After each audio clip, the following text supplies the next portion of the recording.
Assalamu alaikum wa rahmatullahi ta'ala wa barakatuhu.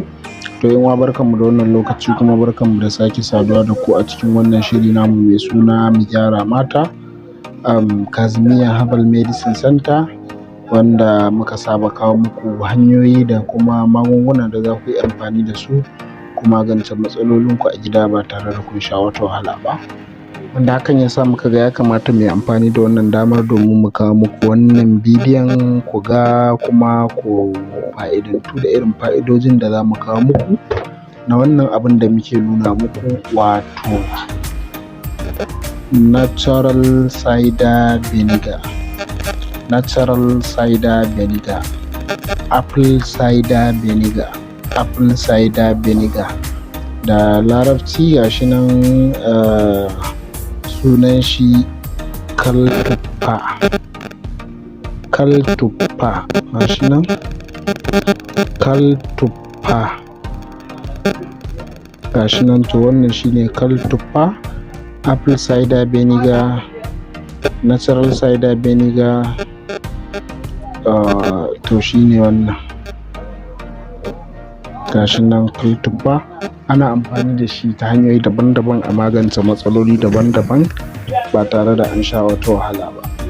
Amma kafin mu je gundarin bidiyon, muna roƙo idan wannan shine zuwan ku na farko wannan tasha din, da ku danna mana alamar subscribe gashi a ƙasa da jan rubutu, sannan kuma ku danna mana alamar ƙararrawar sanarwa domin samun sababbin shirye-shiryenmu da zarar mun samu lokaci. To mu je gundarin bidiyon kai tsaye. Insha Allah, kamar yadda muke akan magana akan kaltuffa da kuma yadda ake amfani da shi a magance matsaloli da yawa, in Allah da wannan bidiyon za mu magana yadda a yi amfani da shi domin a rage wanda fuskansu take yin wani iri, ko taba-taba ne ko ƙaiƙayi take yi, ko kuma wannan ɗan farfarin da yake fitowa akan hanci ko kuma a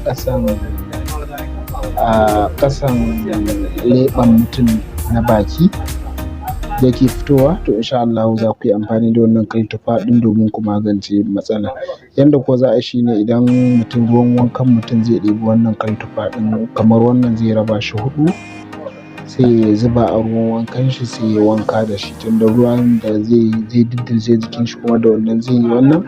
To insha Allah ko ƙaiƙayin jiki ko kuma matsalan wannan farfarin da yake fitowa akan hanci ko a ƙasan leɓen ƙasa, to ko kuma duk wani matsalolin fata dai, in Allah yadda, ko alaji ne da duk matsalolin, Allah da inda ya amfani da wannan zai ji daɗi.